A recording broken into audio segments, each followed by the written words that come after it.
Hi, everybody. Sorry, I am so late in doing this live stream. I honestly just forgot. The oil changed in my car, and then I'm like, oh yeah, I had planned to do that. So sorry about that.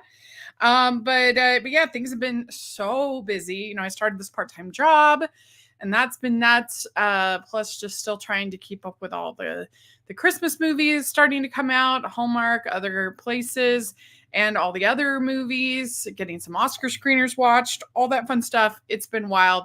So let's talk about it. Let's start with the movies. And so the last time that we spoke, the last movie I talked about was Conclave.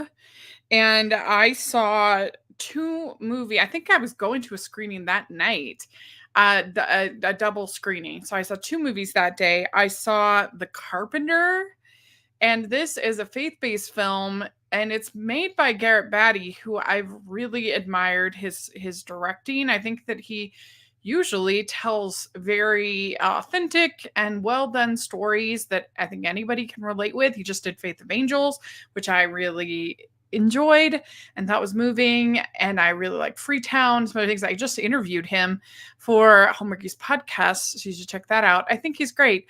This first of all is his only movie that I'm aware of that isn't based on true story, and it was just a very strange film.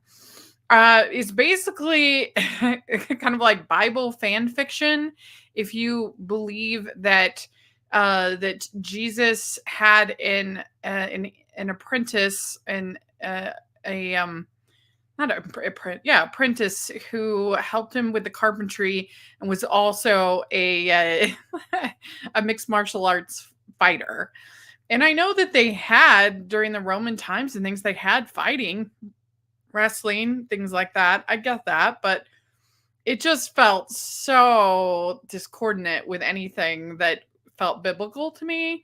And there was so much boxing in this thing, and like there just seemed no care for like historical accuracy. I mean, you have like the female character surrounded by all these men at the boxing match, like without a chaperone of any kind. I don't know, it's just stuff like that just didn't feel authentic to me. I mean, I think it was made with good intentions, but it was pretty bad in my opinion. I did not think it worked really at all. So that was too bad. I was there for the premiere, and you always like to like the movies at premieres, but it's not always going to happen. And then I saw Venom: The Last Dance, and I've actually been a defender of these Venom movies. I think that the other ones have been quite funny. And so I've been somebody that defended them because they were short, sweet, and funny. And so that's enough for me. And I was worried with the trailers for this one, with them doing Star-Lord, Starboy, whatever. And I'm like, oh no, they've decided to take this seriously. And unfortunately, that's basically what happened. I mean, the things that do work in this movie are the funny parts, the comedy banter between Eddie and Venom. That was still pretty funny, but there was a lot of taking itself seriously. Pretty much everything with Juno Temple's character was so cringe. And Chiwetel Ejiofor, Academy Award nominated actor, being given these lines, and I mean, he has just had the worst luck when it comes to comic book movie characters, it seems to me. So that's a shame. And it just, they literally had that, like, it wasn't the Time of Your Life song, but it was a song like that that they had at the end, with this like montage of all the great moments. You're supposed to be all sentimental and sweet about it, which, come on. I mean, nobody feels that way about the Venom movies. We enjoy them. They've been fun. They've been silly, but nobody's like, oh, this holds such a special place in my heart. I'm all sentimental about it. I thought that was ridiculous. I mean, the movie looks okay, but it was just like a fatal flaw to me, to forget to be funny. Like, how could they forget? Like, that was what is special about these movies, in my opinion, was that they were really funny. And so that was a bummer. And so, too bad that they did that. Um, so that was Venom: The Last Dance. It was a slog. It was definitely the worst one of the three. And sorry, I got a message from my mom. Yes. Okay. And so then we had our start. We've had our start of Countdown to Christmas, and you can see both of weekends, and you'll of Hallmark Christmas movie recap on Hallmarky's podcast, and we'll have this weekend's movies that I'm recording the recap tomorrow, so that'll be on Thursday. So we've already had 3 weeks of Christmas movies at Hallmark, which is crazy.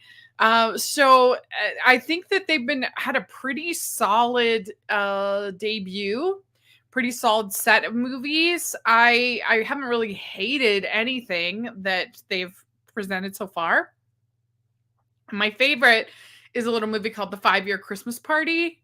And this stars Katie Finley and Jordan Fisher. And it goes over 5 years of them being friends. And they're both actors and just some of the struggles. And it felt so authentic to me, to the experience of being a creative. And I think it was so well written and with 2 charming leads. I think this is a really good Hallmark movie. I would recommend it. The 5-Year Christmas Party. So that one was special. Okay. Then we had another made-for-TV movie I really enjoyed called Return to Sender.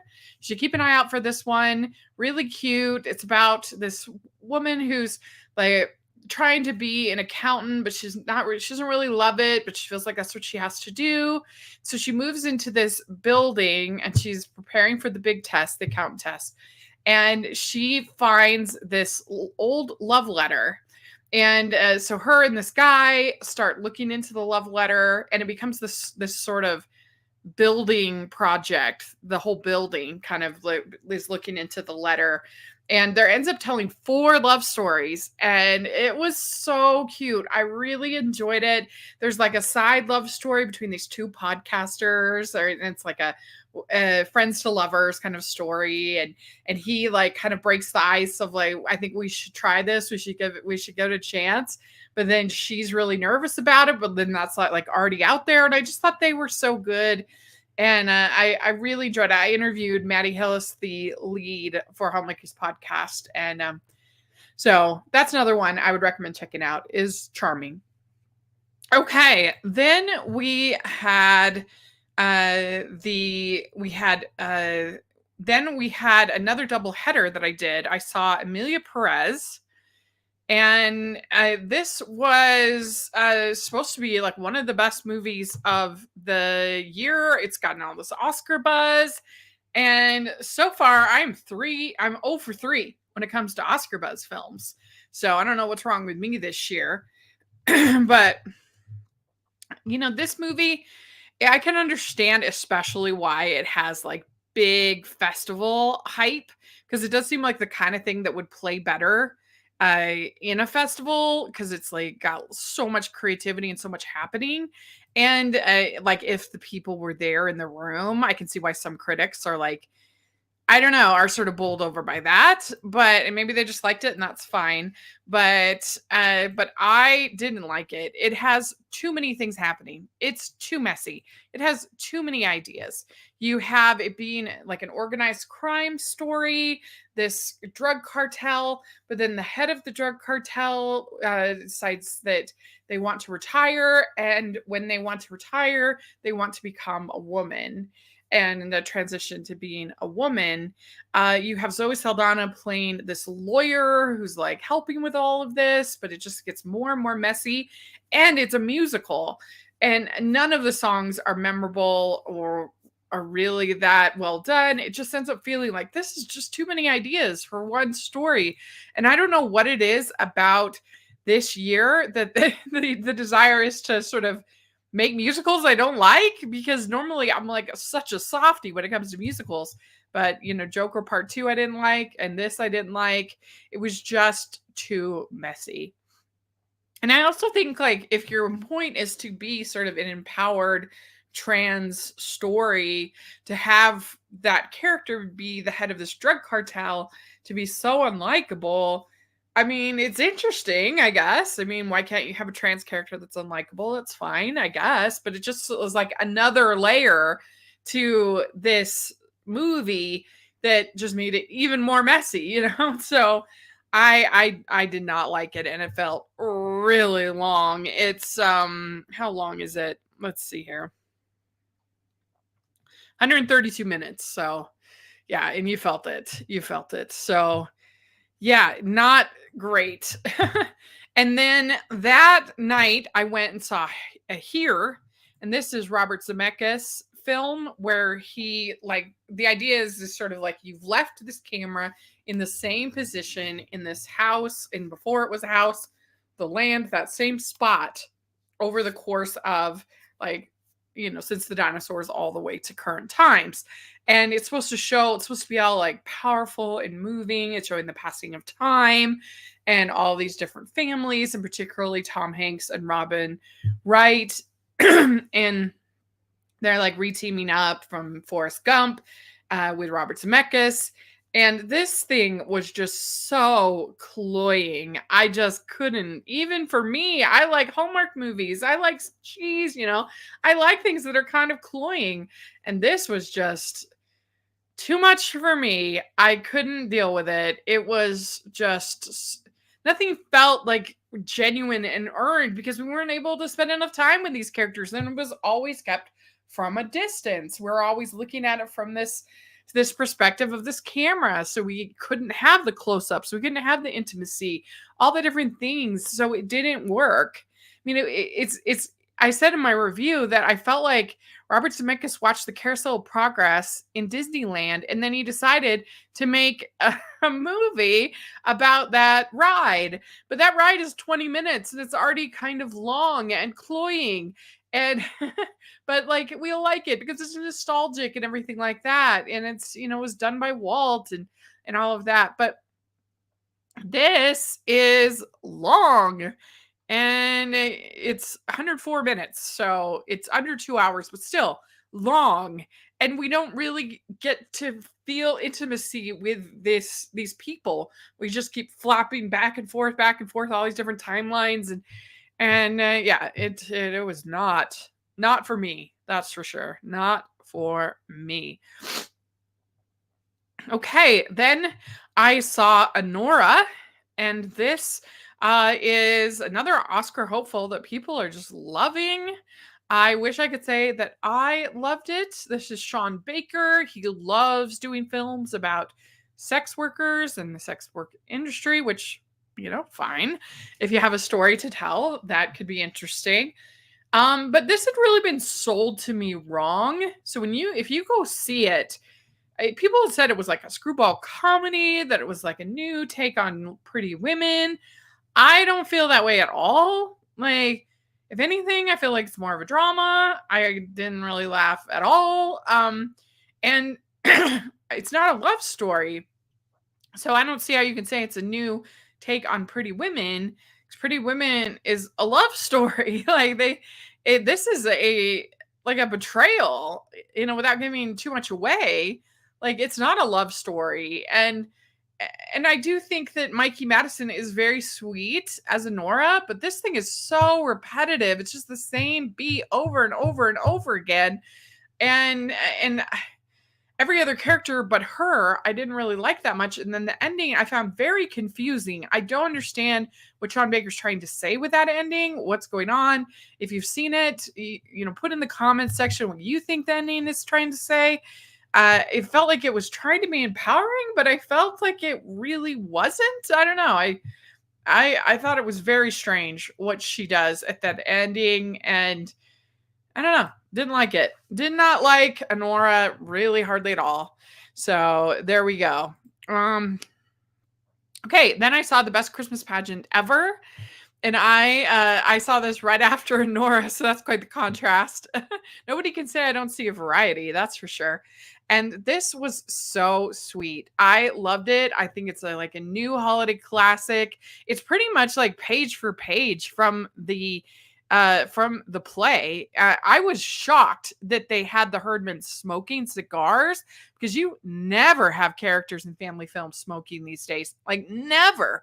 I they didn't even have Cruella smoking in the Cruella movie. With her iconic cigarette. No. So I was really surprised that they kept that in from the play. And it is very faithful to its source material. I haven't read the book in a while, but as far as the play, it's pretty much beat for beat from the play.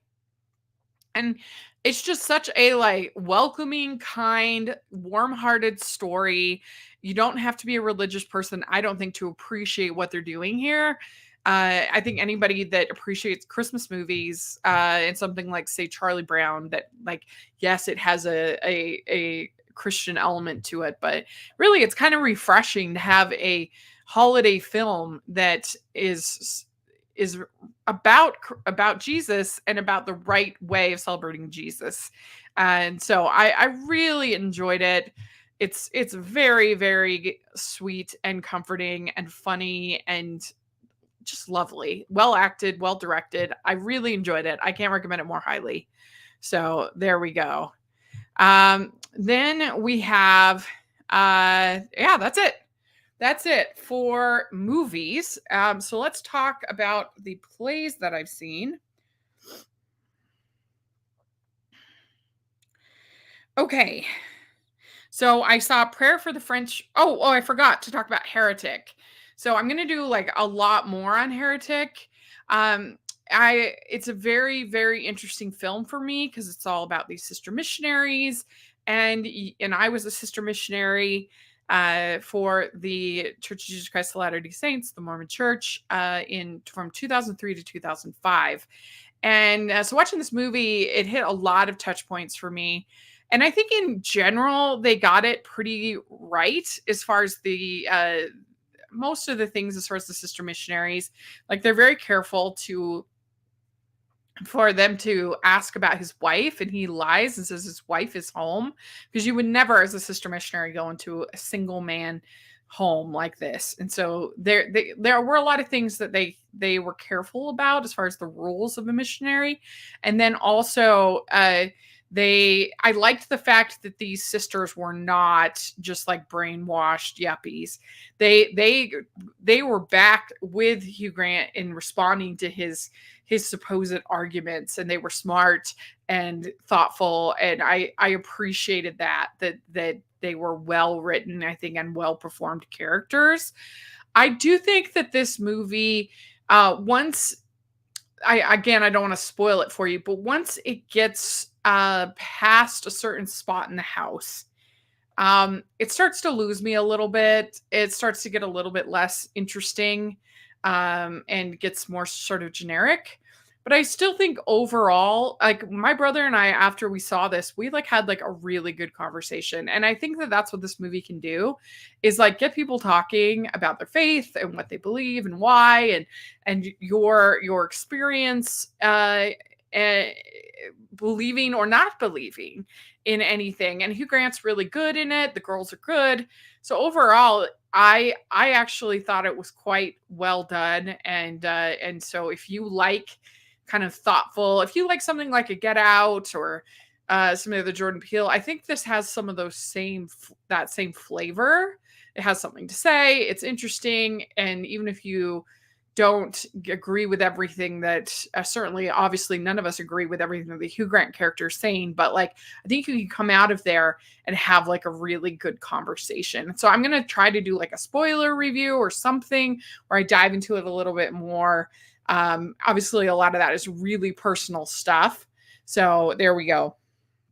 Okay, as far as plays, the first one that I saw since the last update is The Prayer for the French Republic at Pioneer Theater Company. So this play is over 3 hours. It has 2 intermissions, so it is a long sit. And overall, I didn't think it was worth the sit. I felt like it was bloated, and it's flipping back between modern times and this post-Holocaust Jewish family in France in like 1948. And I found the 1948 part way more compelling than the modern part. And just the flipping back and forth, I didn't really work for me that well. And even though it was very well acted and very well done, it just felt bloated to me. And I honestly kept nodding off. It wasn't for me. I didn't love it.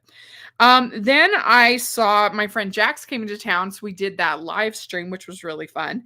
We saw Evil Dead the musical at Sanctuary Theater, and this was so much fun. We have a whole episode of Onstage Blog podcast, the Onstage Blog Theater podcast, coming about it with my friend Mark Woodring about Evil Dead the musical. This was really funny and definitely the best thing that I've seen from this company. So that made me happy. Everybody was just trying their hardest, and it was just wild. There was a splash zone, and I don't know. It was a blast. It was so fun. So that was great. And then we saw the Addams Family at Hale Center Theater in Sandy, and this was like a combined cast because they had a 4 o'clock show, which is really nice. That allowed Jax to see 3 shows, and she was only here for 2 full days. So that was very nice, and I'm so glad that they did that. And this is really fun. There's things I have issues with the Addams Family musical. I hate, full disclosure, I think that number is so long, and I really don't need either of the Beinecke's. I would be fine with just being Lucas. The parents, I know that whole plot, I just think isn't my favorite. But the production was really good. I wish that I hadn't had the Jewel Box Theater in Sandy. If you sit up towards the edge, you don't get a very good view. And so they should at least provide an obstructed view discount for those seats. I had already seen it once before, so it was fine, but I still think they should do that. But yeah, the production value is really high. The projections, I think, were really fun. Yeah, great. I really enjoyed it. Talent, all the singing, wonderful. Really great Morticia and Gomez. That makes this show so much better. My favorite song from the Addams Family is Happy Sad. I really enjoy that. And then I saw The Woman in Black, and I had seen this before at the Covey, and it was really fun because just by chance, the cast from the Covey that I had seen, who I know some of those people, they happened to be at this production of it here in the Parker Theater in Salt Lake. So that was fun to see them and get their take on the roles they had just played. And this is a really fun thriller. They did a great job with the scares. Definitely some real points, and it was fun to watch it with Jax because she is like a really like loud and dynamic horror watcher. She gets super into it, and I'm more of like a quiet horror watcher, and so it was really fun to be there with her and hear and kind of a thing, and that was really fun. Incredible production design, and the lighting, the sound, all of that excellent. I really enjoyed it. Okay, then I saw Misery. This was the coolest thing. This was by Immigrant's Daughter. It was held in and Little Puppet, their co-production company of doing this Misery, and it was in the ceramics room at Westminster College, and so there were probably 25 of us in the audience, and I've never been in like such an intimate experience with a show like that, where they were literally like staring into my eyes, and both these actors were absolutely incredible playing Sheldon and Annie. They were playing Paul Sheldon and Annie. They were incredible, and I was so invested. I felt like I was just about to grip the hand of the person next to me because it was so tense. And it was just life-changing. It really was. I mean, to be so immersed in a story like that was absolutely amazing. Unbelievable. I cannot believe that somebody has like the internal stamina to do something like that. It was such a physical performance that put so much of their body into it. Like I think it's amazing that anyone can do that night after night. Unbelievable. I just wish that it was lasting longer so more people could have seen it because it was so great. And then I saw something called 42099, A Story of Columbine. I'm still working to write up my review of this. This was at the Regent Black Box at Eccles, and it's a very moving piece. It's about all of these people that were involved with the Columbine massacre shooting, including the two shooters, and going into their tapes, and they have lots of like actual like photos and other things, and the teens were unbelievable, so good. Every single one of them was very real and authentic and very well acted. Um, it's brutal. I mean, absolutely brutal when they have the shootings, and you see the people die, and I mean it's tough. It's tough. I mean, there were a couple weird spots where I think they were maybe a little too literal about translating their like journals and tapes and stuff. There was like this I guess Helicon spirit woman that I guess Dylan would talk about, and there's this whole scene where they dance together. I don't know, I just thought that was a strange scene for to have just before he's going to be killing all these people. I thought that was strange. But and then I think at the end, in order for it to not feel like some kind of trauma dump, I think that it would be nice if there was something actionable at the end, so that you didn't feel again like a trauma dump, that you felt like, okay, here's something that you want me to do with this information, with this experience that you've given me. Otherwise you kind of just leave feeling just sort of depressed, and you don't have I think it would just be nice if, because they've tried lots of different things. They have all these statistics at the end about how these violence just keep happening. Well, what is it that you want us to do? We've tried lots of different things and nothing has worked. So that is something that I think they could work on, but it still was very moving. And then last night I saw Wait Until Dark at Payson Community Theater. And this is a great community theater. The only thing is that it's at Payson Junior High and right now, and the seats are just like your metal folding chairs. So I would recommend that anybody bring a cushion, seat cushion, because it is pretty uncomfortable. But this is just a great play. Wait Until Dark is an absolutely like a masterpiece as far as I'm concerned. It is so well written that it's almost hard to screw up. I really think, like, I mean, and this was an amateur production, but I think it was very well done. I thought the set was great. They had it as a basement apartment, and they had a window, which is important in the story. They had the window, and they were very, very, very careful to make sure that anytime someone knocked at the door, you had seen them just a few minutes before walk by that window. So it gave you like as an audience, we got like a little bit of a telegraph that, oh, this person's coming. And so that was a lot of fun. And they did the jump scare really well. I thought the Susan was excellent. The Rote was a lot of fun. So it was very enjoyable. I liked it a lot. The only thing that I would really say that I think they could have done a little bit better is they got it very dark, but they didn't have it dark very long. I mean, they put on the red light like very quickly. And I would have kept it dark, dark, dark just a little bit longer. Because if they had, then that's what makes that opening in the fridge scene so much more impactful. Because it's like, oh my gosh, there's light there. And that's very and then you're like panicking for her because there's now this light, and she's worked so hard to get rid of all the lights. So I would have kept it dark, dark just a little bit longer. That would have made that fridge scene a little bit more impactful. But still, it was great. I love Wait Until Dark. I think it is just about a perfect play. So there we go.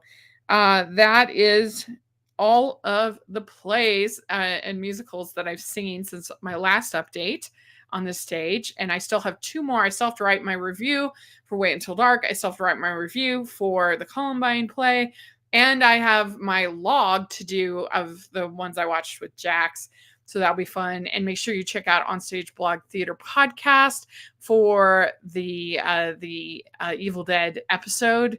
That will be a lot of fun. And then I will be doing episodes. I'll be doing a full recap on the best Christmas pageant ever over at Hallmarkies. And make sure you check out over there. I've got interviews with Maddie Hillis from Return to Sender. I posted today an interview with Adam Hertig, which was a lot of fun because he's someone that we never had on the podcast, but I've been following his career for 7 years. So that was a blast. There's just a lot of good content over there at Hallmarkies. Make sure you check it out. I'd really, really appreciate it.